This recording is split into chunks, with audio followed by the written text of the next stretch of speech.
सब कुछ दे सके ऐसा कोई देवता बताओ। तो मंत्रियों ने कहा बोले ऐसा कोई देवता तो नहीं है, लेकिन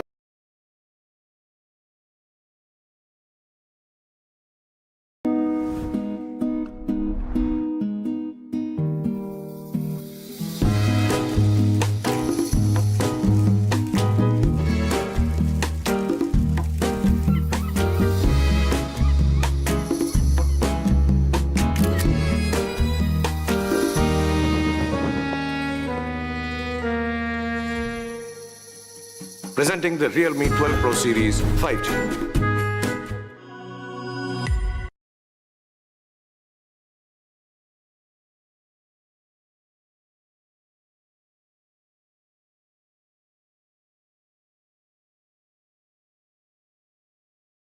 आदत थी। बोले सहस्त्रार्जुन हर 10 मिनट में दत्तात्रेय भगवान से पूछता, हे प्रभु कोई सेवा, महाराज कोई सेवा।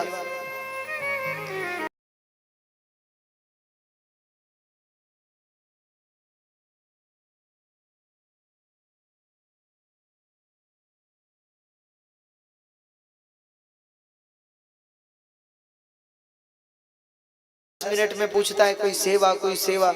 कहते एक बार तो दत्तात्रेय भगवान इतने नाराज हो गए कि इसने परेशान कर दिया। हर बार कहता है कोई सेवा कोई सेवा, और सेवा करता भी था। तो दत्तात्रेय भगवान ने उसको श्राप दे दिया। बोले जा हम तुझे श्राप देते हैं, तेरी दोनों भुजाएं नष्ट हो जाए। तो दोनों भुजा पर जैसे लकवा भुजा बंद कर दिया, नष्ट हो गई भुजा। और ये कहकर दत्तात्रेय भगवान फिर ध्यान में बैठ गए। कहते हैं 10 मिनट बीते, ये भी बड़ा हठी था। 10 मिनट बाद दत्तात्रेय भगवान ने फिर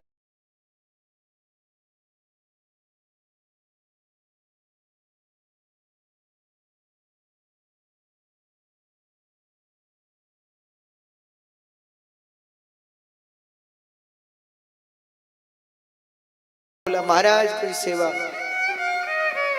तब तो दत्ता ने कहा कि अरे अरे आप ये क्या कर रहे हैं, ऐसा क्यों कर रहे हैं। सहस्त्रार्जुन ने कहा भैया मैं तो हाथ भी नहीं जोड़ सकता, प्रणाम भी नहीं कर सकता, मेरी एक प्रार्थना है, अगर तुम कर दो कि मेरे पास धन नहीं है कुछ नहीं है, एक काम कर दो बस। तो कुम्हार ने कहा कि बताओ क्या करें। तो कुम्हार से ये सहस्त्रार्जुन बोला, बोले एक काम आप करो, 2 घड़े बनाओ और उन दोनों घड़ों को एक ही रस्सी से बांध दो और हमारे गले में ऐसे डाल दो, जैसे माला डाल देते हैं ना, एक घड़ा इधर एक घड़ा इधर, ऐसे पहना दो।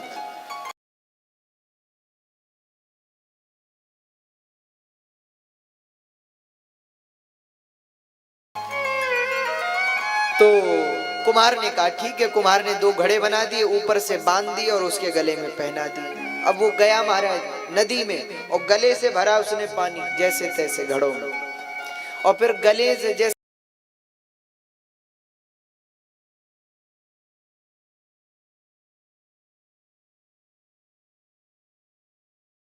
गले में दोनों घड़े बांध करके दत्तात्रेय भगवान के पास लाया और आगे कर दिया। महाराज लीजिए पानी लीजिए। कहते हैं दत्तात्रेय भगवान ने उसके भाव को देखा, उसके प्रेम को देखा कि बोलो क्या भक्त है, क्या भाव है इसके अंदर। प्रसन्न हो गए दत्तात्रेय भगवान। तो एक घड़े से तो हाथ धोए और पैर धोए, और एक घड़े से एक जलपान किया, पानी पी।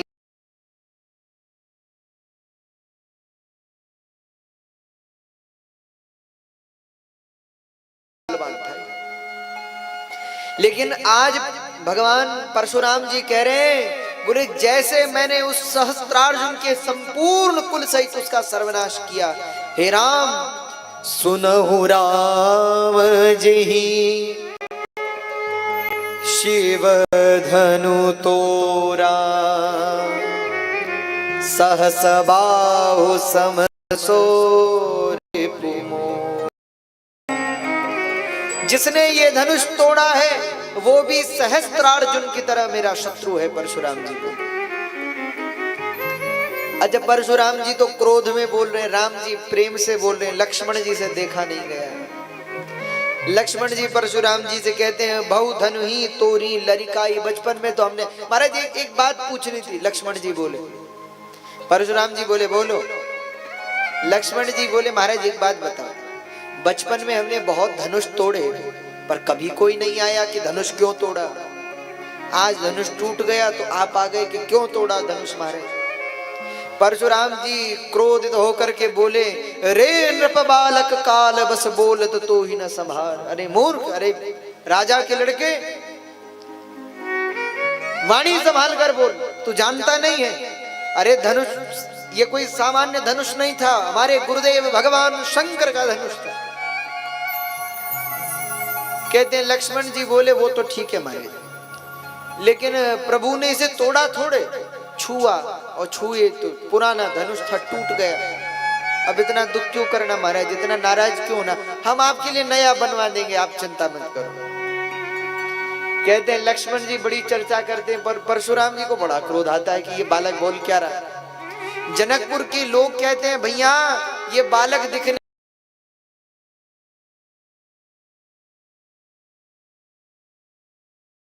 छोटा है पर बड़ा खोटा है महाराज, इसको भय नहीं लगता, जनक जी की आवाज नहीं निकल रही और ये देखो कैसे परशुराम जी से उलझ रहा है। लक्ष्मण जी परशुराम जी बात बताइए, आप इतने नाराज क्यों हो रहे। परशुराम जी बोले धनुष तोड़ दिया, नाराज क्यों नहीं होंगे। तो लक्ष्मण जी ने प्रश्न है, उनके उत्तर आप दे दो तो हम मान जाएंगे। तो बोले बोलो क्या प्रश्न है। लक्ष्मण जी बोले एक बात बताओ, धनुष आपका था। परशुराम जी बोले नहीं। तो किसका था। बोले शिव जी का। बोले अच्छा अच्छा, तो आपको दिया था कि आप इसकी रक्षा करना। बोले नहीं। तो रक्षा करने को किसको दिया था। बोले जनक जी को। अच्छा,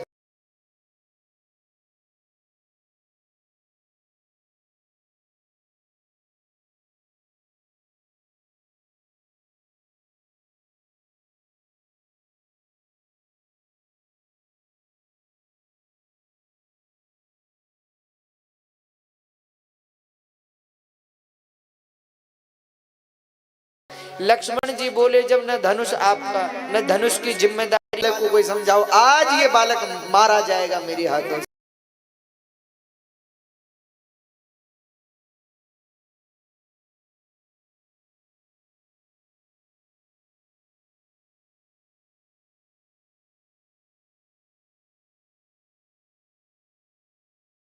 बाल हत्या लग जाएगी, इसको कोई संभालो। राम जी सामने आ जाते हैं। राम जी कहते हैं प्रभु आप नाराज मत हो, आप तो ब्राह्मण हैं और ब्राह्मण को तो क्षमाशील होना, ब्राह्मण का आभूषण क्षमा है, आप क्षमा करो। बालक, छोटा बालक है। परशुराम जी बोले ये बालक नहीं है। राम जी बोले महाराज मुहा बालक है, छोटा सा बालक। परशुराम जी बोले दूध मुहा नहीं है, विष मुहा है ये तो। विश्वामित्र जी, गुरु जी आप समझाओ, लक्ष्मण को शांत करो।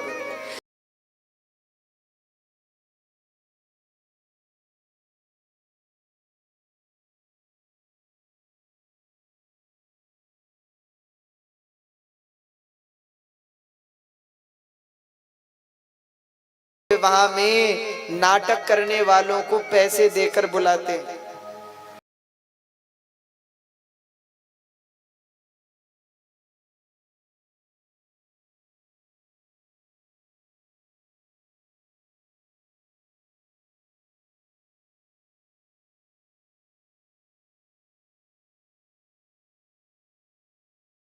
कहते हैं महाराज राम जी आगे बढ़े हैं। राम जी ने कहा महाराज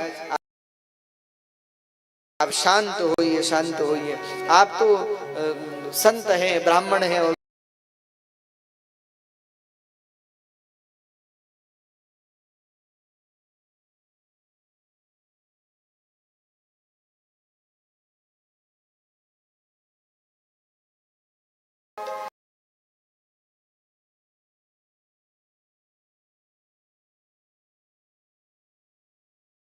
राम जी कहते हैं कि बस अब तो अति हो गई महाराज।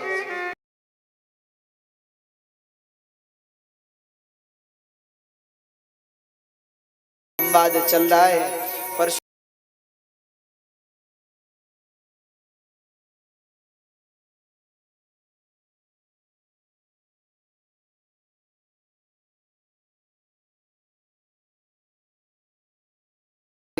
हम तो आपके सेवक हैं, तो स्वामी और सेवक का युद्ध कैसे हो सकता है? ऐसा राम जी ने कहा।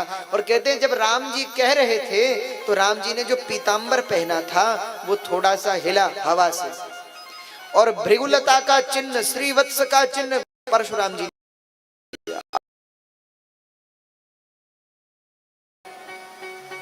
तो संदेह की तृप्ति कैसी हो? तो परशुराम जी बोले राम रमा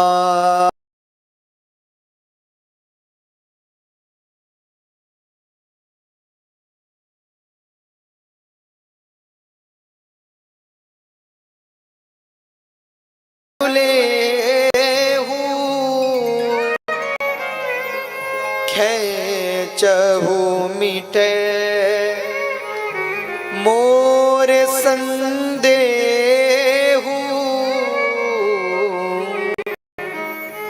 परशुराम जी कहते हैं तुम ये भगवान विष्णु का धनुष है, जरा एक बार इसको हाथ में संभालो, इस पर प्रत्यंचा चढ़ाओ, एक बार हम देखना चाहते हैं। कहते महाराज जैसे ही धनुष आगे किया, धनुष उछल करके राम जी के हाथ में आ गया और राम जी ने धनुष पर प्रत्यंचा बांधी और प्रत्यंचा बांधने के बाद धनुष पर बाण चढ़ा दिया। जैसे ही परशुराम जी ने देखा राम जी ने बाण चढ़ाया, मिथिला के लोगों ने जय जयकार कर दी, बोले सियावर रामचंद्र भगवान की। राम जी ने धनुष पर बाण चढ़ा दिया। जी बोले बस बस बस प्रभु, भरोसा हो गया, विश्वास हो गया, पक्का हो गया, आप साक्षात भगवान विष्णु है, साक्षात भगवान है, अब शांत हो। कहा परशुराम जी हम तो पहले से ही शांत हैं, आप ही शांत नहीं है। बस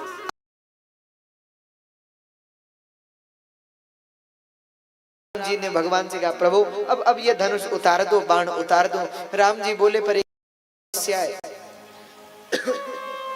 परशुराम जी ने कहा क्या समस्या है? राम जी बोले हमारा नियम है, एक बार धनुष पे बाण चढ़ा दिया तो बिना चलाए फिर उतारते नहीं। अब चलाई तो चलाए, कहीं तो चलेगा।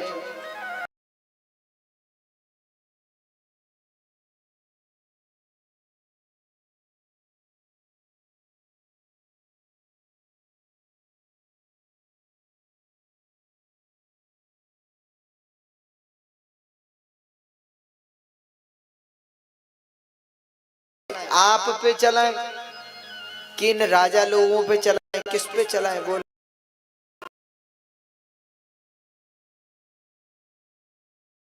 ये ना कह दे कि इन्हीं पे चला दो। प्रभु राम जी ने मुस्कुरा कर बताइए धनुष के पर चढ़े हुए इस बाण को कहां चलाऊं, क्या करूं, आप पर चला दूं? परशुराम जी बोले प्रभु ऐसा मत करिए, मैं जान, लेकिन अब बाण जब आपने चढ़ा दिया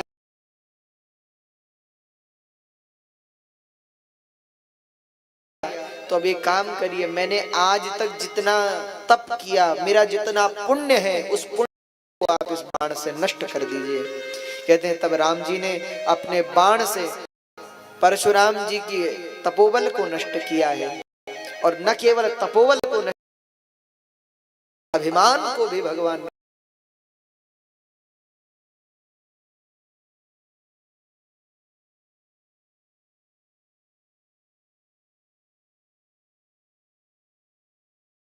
वर रामचंद्र भगवान जय।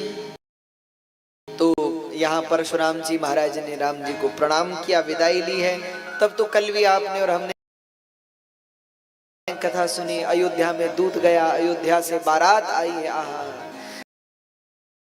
बड़े सुंदर, जनकपुर में तो महाराज क्या कहें, इतना सुंदर उत्सव चल रहा है जनकपुर में कि वर्णन नहीं किया जा सकता।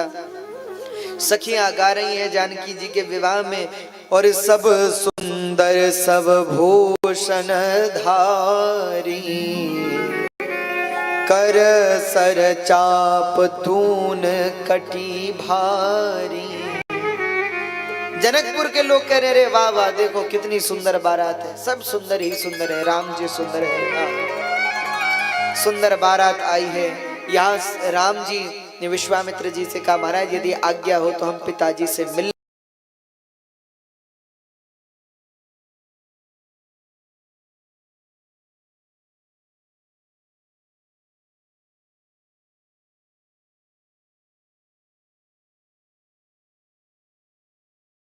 पिताजी से मिलने के लिए भी हमसे आज्ञा ले रहे हो। अरे वो तुम्हारे पिता हैं, इसमें पूछने की क्या जरूरत है, आप जाओ अपने पिताजी से मिलो।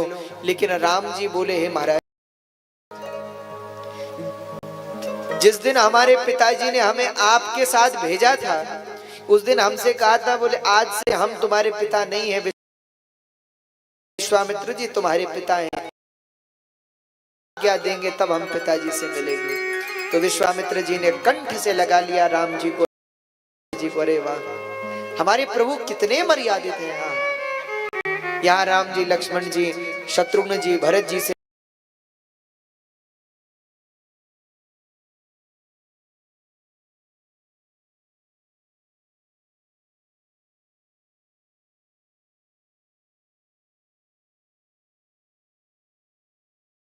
पर यहाँ दशरथ जी से मिले, बड़ा आनंद हो गया महाराज।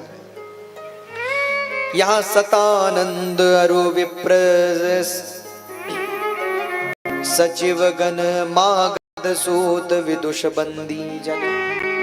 सतानंद जी मागध सूत बंदी जनों के साथ आए हैं, सुंदर सचिव साथ में है, ब्राह्मण साथ में है, और स्वस्ति वाचन के साथ बारात का बड़ा सुंदर स्वागत हो रहा है, बड़ा आनंद हो रहा है मिथिला में आज।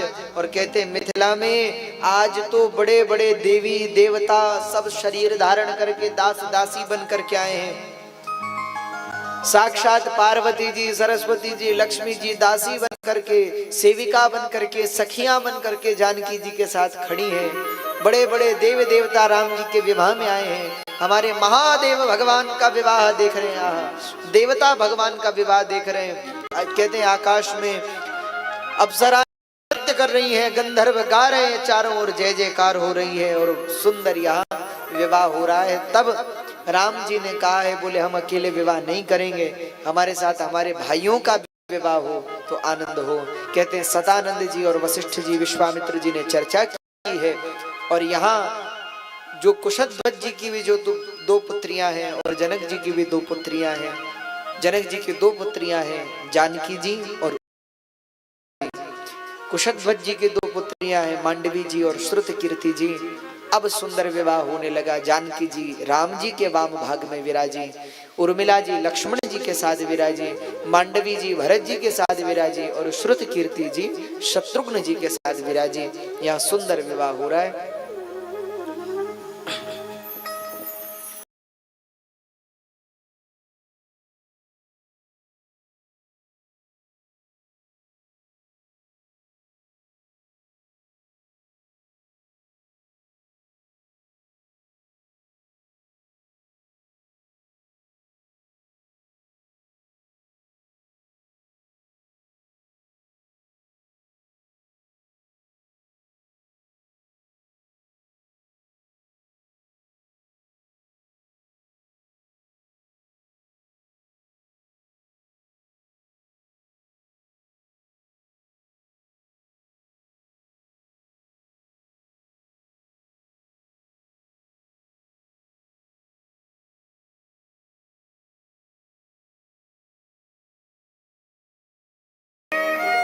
कहते हैं लक्ष्मण जी सुन रहे थे।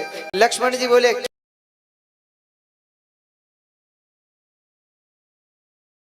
हमारे यहाँ कोई भोजन की कमी है क्या? और एक बात कहो,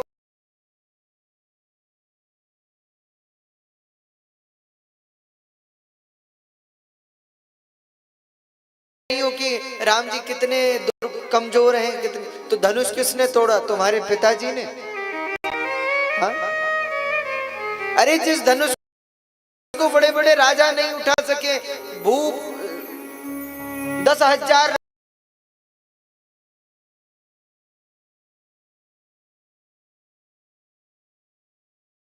धनुष को नहीं हिला सके, हमारे राम जी ने उस धनुष को तोड़ दिया, एक क्षण में तोड़ दिया। तो क्या हमारे राम जी में बल नहीं है? कहते हैं सखियां हंस करके बोली, अरे बोले लक्ष्मण भैया आपको ये गलत फहमी कैसे हो गई? किसने कहा आपसे कि राम जी ने धनुष तोड़ा? लक्ष्मण जी बोले अब तो हद हो गई, सारी दुनिया को पता है कि राम जी ने धनुष तोड़ा और ये पूछ रहे हैं कि किस? लक्ष्मण जी ने कहा तो भैया राम जी ने तोड़ा और किसने तोड़ा? सखियां बोली राम जी ने नहीं तोड़ा। अच्छा एक बात बताओ लक्ष्मण भैया, आप बताओ क्या आपने धनुष टूटते हुए देखा? तो गोस्वामी जी तो वर्णन करते हैं मानस में कि भगवान ने खींच चढ़ावत ऐसे धनुष को उठाया, कब धनुष राम जी ने उठाया और कब तोड़ दिया किसी ने देखा ही नहीं महाराज। इतनी जल्दी राम जी ने धनुष उठाया और तोड़ा। तो सहेलियां कहने लगी, बोले सच कहो आपने धनुष टूटते हुए देखा? सबने तो यही देखा कि धनुष के दो खंड धरती पे पड़े, बस और किसी ने कुछ देखा ही नहीं। तो लक्ष्मण जी ने कहा कि तो फिर धनुष टूटा कैसे? सीधी सी बात है, राम जी ने ही तोड़ा होगा और किसने तोड़ा होगा। बोले नहीं नहीं, एक सखी बोली, हरे शंभु चाप की अति कठोरता, लखी मन ही मन हारे। अरे राम जी ने तो जब धनुष देखा और शंकर जी के कठोर धनुष को देखा तो राम जी तो मन में ही हार गए, मन में ही समझ गए कि ये धनुष हमसे नहीं टूटेगा न उठेगा। सखियां बोली शंभु चाप की अति कठोरता, लखी मन ही मन हारे, और नहीं चलेगा जोर जान, श्री सीता की ओर निहारे। राम जी ने तो धनुष को देखा तो देखते ही समझ गए कि हमसे उठने वाला नहीं है।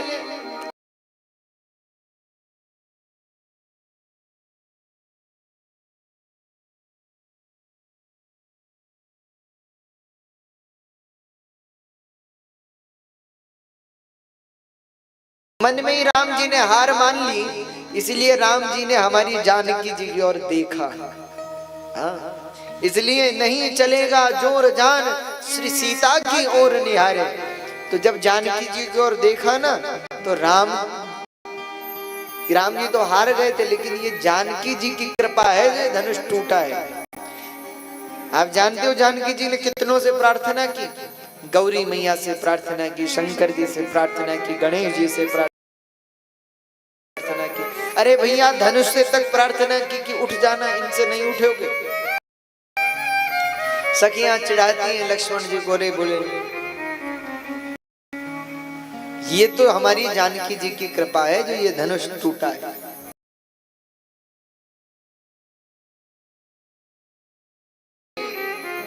प्रेमी जन के मंजू मनोरथ, पुनि मथुरा के पानी। एक सखी बोली जानते हो धनुष क्यों टूटा? बोली मुनि कौशिक के मंत्र तंत्र और गिरिजा की वाणी, और प्रेमी जन के मंजू मनोरथ, पुनि मिथिला के पानी। राम जी से धनुष क्यों टूटा? बोले पहला आपके जो गुरु जी है ना विश्वामित्र जी, उन्होंने कुछ मंत्र किया होगा। दूसरा मां गिरिजा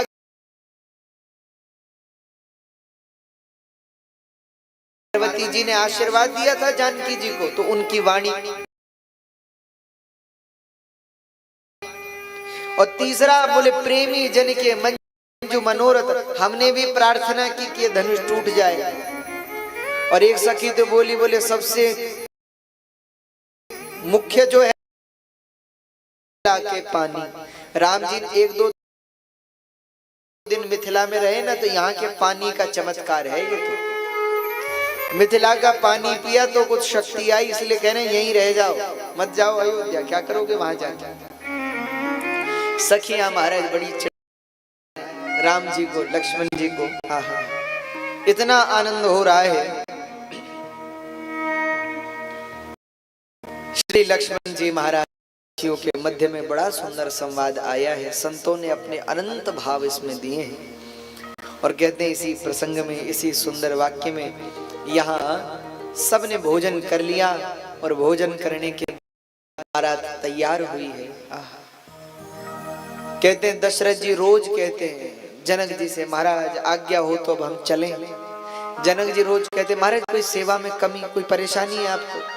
दशरथ जी कहे नहीं, सेवा में परेशानी नहीं है, लेकिन हमें वापस भी तो जाना है, हमारा भी राज्य है भैया। तो जनक जी कहते हैं ऐसा करो, आज रुक जाओ, कल चले जाओ। ऐसा करते करते महाराज महीनों बारात को रोक लिया। कुछ संत कहते हैं बोले 6 महीने तक बारात को जनकपुर में ही रखा। हाँ, 6 महीने की बारात रही राम जी की। दशरथ जी रोज कहते हैं कि हम जाएं, जनक जी कहें बस महाराज आज रुक जाओ, कल जाना। कल कल कल करते करते 6 महीने बीत गए। आज तो दशरथ जी ने कहा भैया अब तो जाना होगा, क्योंकि अयोध्या के लोग भी सोच रहे होंगे कि ये अच्छी बारात गई है, ये बारात दुल्हन को लेने गई है कि वहीं बसने गई है हमारे। तो दशरथ जी ने विश्वामित्र जी से कुछ कहिए, जनक जी को समझाइए। वो बड़ा प्रेम करते हैं, हम उनसे कुछ कह नहीं पाते, आप इनको समझाओ कि बारात को भैया विदा करना पड़ता है, भेजना पड़ता है। तो श्री जनक जी महाराज से आज सतानंद जी ने, विश्वामित्र जी ने और वशिष्ठ इत्यादि सब प्रभृतियों ने, ऋषि प्रभृति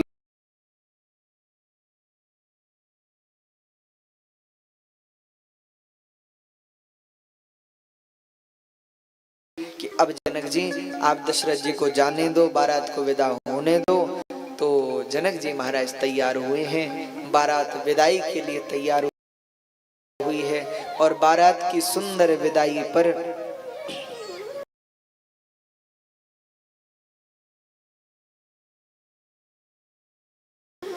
जो मिथिला की सखियां महाराज वो गा रही हैं, बारात को विदाई करते हुए राम जी से। कुछ सखियां रो रही हैं, रोते हुए राम जी से कह रही हैं।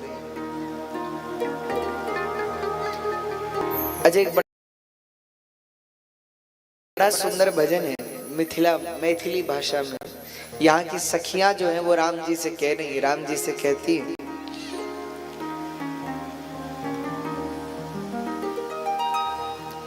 ए पहुना मिथिले में रहूना, ए पहुना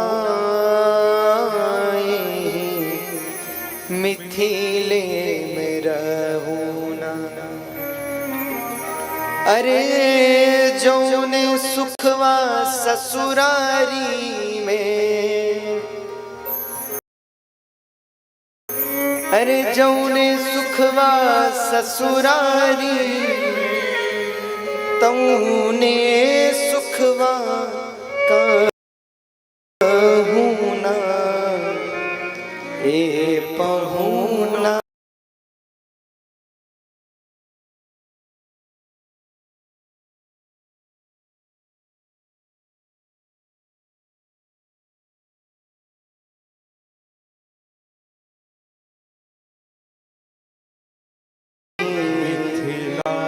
मिथिले में रहूना। राम जी से सखियां कह रही जानकी जी, जरा आइए आप और हम दो शब्द में गाएं। वैसे मिथिला भाषा, मैथिल भाषा बड़ी सुंदर भाषा है। हमारी जानकी जी की बोली है, बड़ी मीठी भाषा है।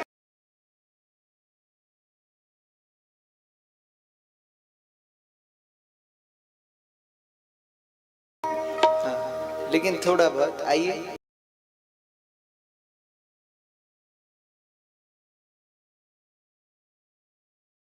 इतना प्रेम होगा यहाँ की माताओं में।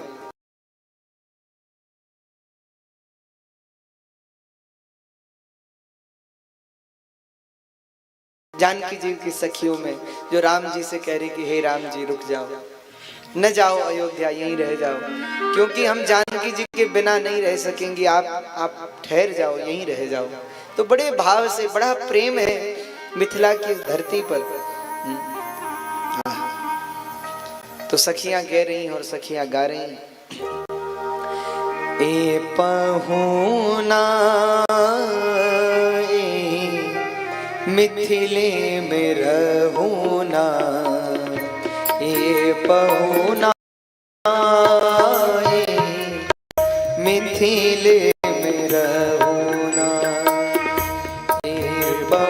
पहुना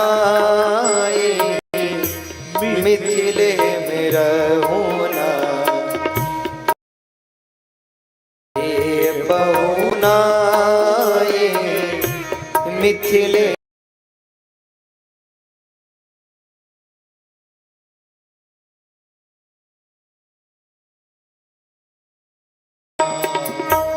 जौने सुखवा ससुरारी में, जौने सुखवा ससुरारी में, जौने सुखवा ससुरारी में, जौने सुखवा ससुरारी में, तौने सुखवा कहूँ ना ए पहुना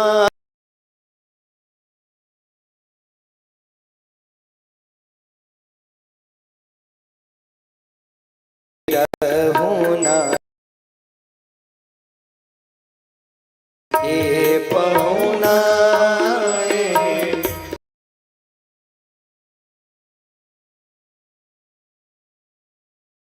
मिथिले में रहूना।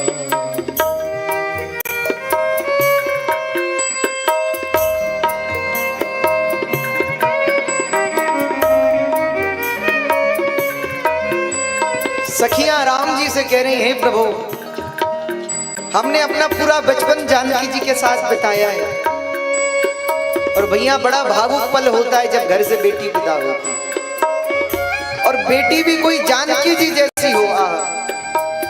जो मिथिला का धन है, ऐसी जानकी जी सर्वस्व है, प्राण है, मिथिला की आत्मा है जानकी जी। मिथिला की सखियां राम जी से कह रही हैं, आप जानकी जी को ले जाएंगे, हम कैसे जिएंगे, कैसे रहेंगे। एक सखी तो राम जी से कहती, बोले प्रभु अगर आप यहाँ रुक जाओगे तो हम आपकी कैसे सेवा करेंगे, उसको सुनो। एक सखी बोली,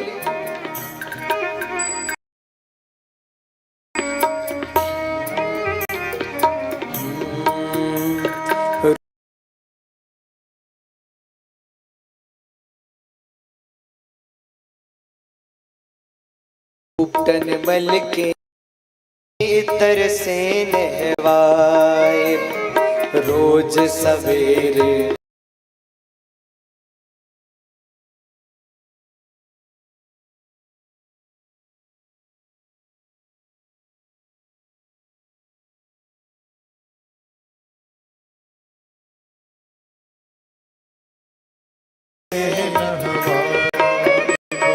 रोज सवेरे उपटन मल के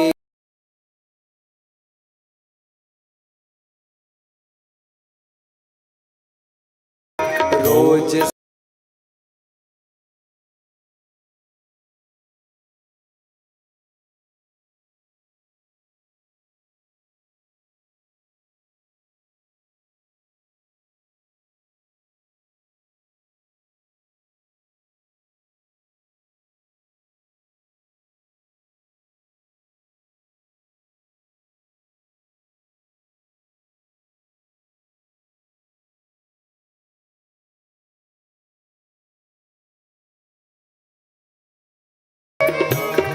और एक महीने के भीतर करिया से गोर बनाए, एक महीना के भीतर करिया से गोर बनाए। एक सखी बोली अगर आप यहाँ रहोगे तो हम आपको रोज उपटन से नहलाएंगे, इत्र से नहलाएंगे, और आप अभी काले हो। राम जी हमारे सांवले हैं, तो बोले अभी काले हो, यहाँ रहोगे, हम ऐसी सेवा करेंगे कि 1 महीने के भीतर गोरा बना देंगे हमारे।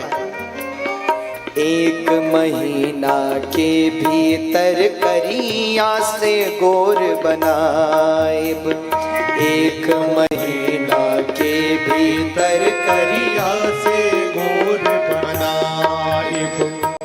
झूठ कह बना बानी तनिको, झूठ कह बना बानी तनिको, झूठ कह बना बानी तनिको, झूठ कह बना बानी तनिको, मौकाए को देहूं ना ए पहुना मिथिले में रहूं ना।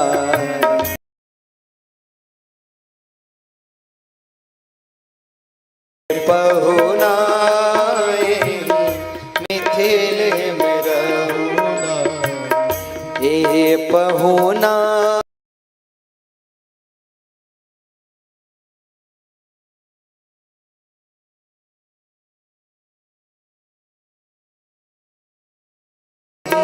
मिथिले में रहुना रे पहुना मिथिले में रहुना।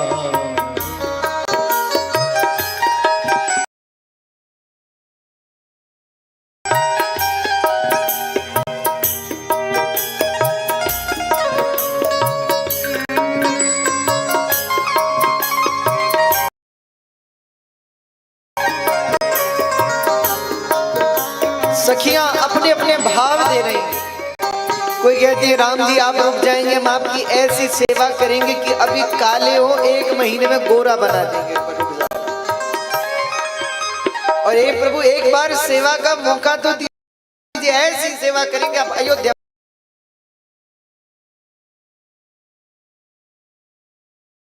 रुक जाओ। कहते हैं महाराज एक सखी बोली, बोले चलो हम तो कहते हैं हे राम जी। अच्छा लक्ष्मण जी बोले, अरे बोले राम जी हमारे सांवले ही हैं और वैसे ही अच्छे लगेंगे, नहीं बनना हमको गोरा। ठीक है। तो एक सखी बोली अगर गोरा नहीं बनना तो फिर एक काम करो, एक बात सुनो। क्या? बोले अगर यहाँ रुकोगे तो हम आपके लिए और क्या करेंगे। तो एक सखी बोली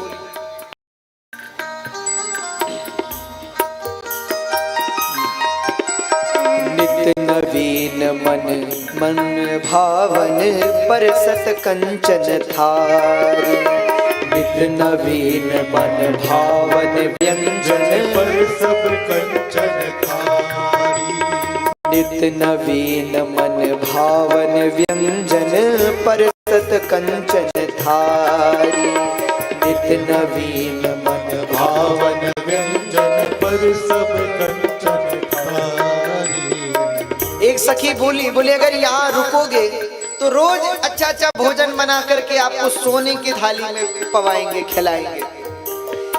तो लक्ष्मण जी बोले, बोले हमारी अयोध्या में भोजन की कमी नहीं है, बहुत है, हम वहीं खा लेंगे। तो एक सखी बोली, बोले अयोध्या में भोजन तो होगा लेकिन हम जैसी खिलाने वाली नहीं होगी। क्यों? तो लक्ष्मण जी बोले, बोले नहीं नहीं तुमसे भी अच्छी खिलाने वाली है। हमारी माँ मैया जब खिलाती है ना तो इतने प्रेम से खिलाती है। तो सखियां बोली, बोले सब खिलाती होंगे लेकिन हम जैसी नहीं खिलाएंगी। तो बोले तुम कैसे खिलवाओगे? तो वो सखियां बोली नित नवीन मन भावन व्यंजन पर सत कंचन थारी। नित नवीन मन भावन व्यंजन पर सब कंचन थारी। और स्वाद भूख बढ़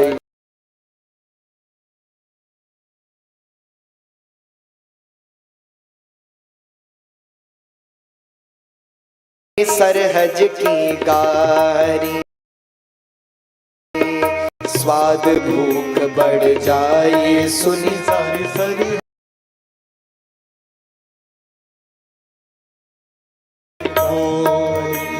स्वाद भूख बढ़ जाए सुनी सारी सरहज की गारी।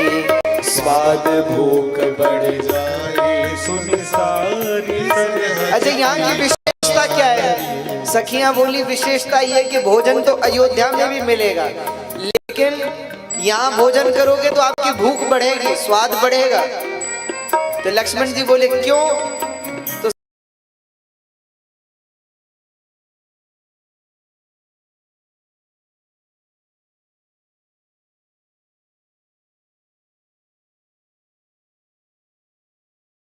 बोले स्वाद भूख बढ़ जाए सुनी सारी सरहज की गाली। हम लोग आपको भोजन कराते हुए इतनी गालियां देंगे कि आपको भी अच्छा लगेगा। तो सखियां बड़े भाव से कह रही हैं स्वाद भूख बढ़ जाए सुनी सारी सरहज की गाली। स्वाद भूख बढ़ जाए सुनी सारी सरहज की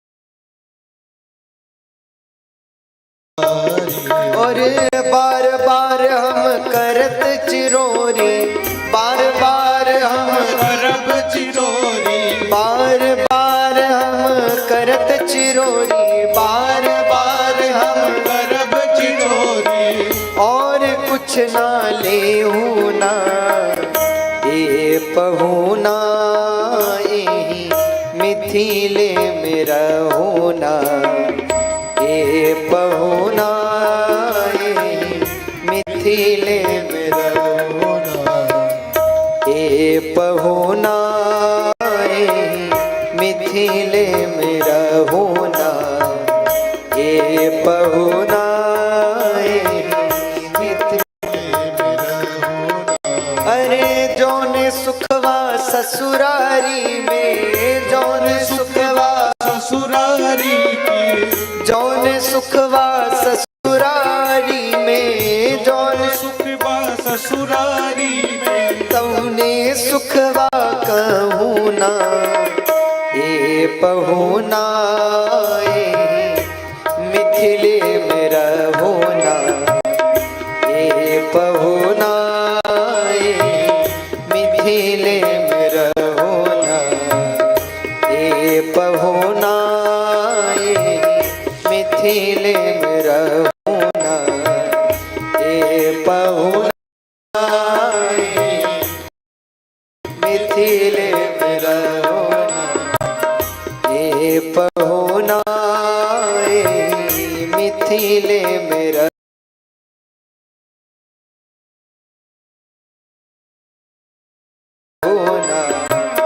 ए पहुना एही मिथिले में रहुना। बोल सियावर रामचंद्र भगवान की जय। तो सखियां बड़े भाव से बड़े प्रेम से गा रही है। राम जी से कहती हैं प्रभु यहीं ठहर जाओ, यहीं रुक जाओ। आहा,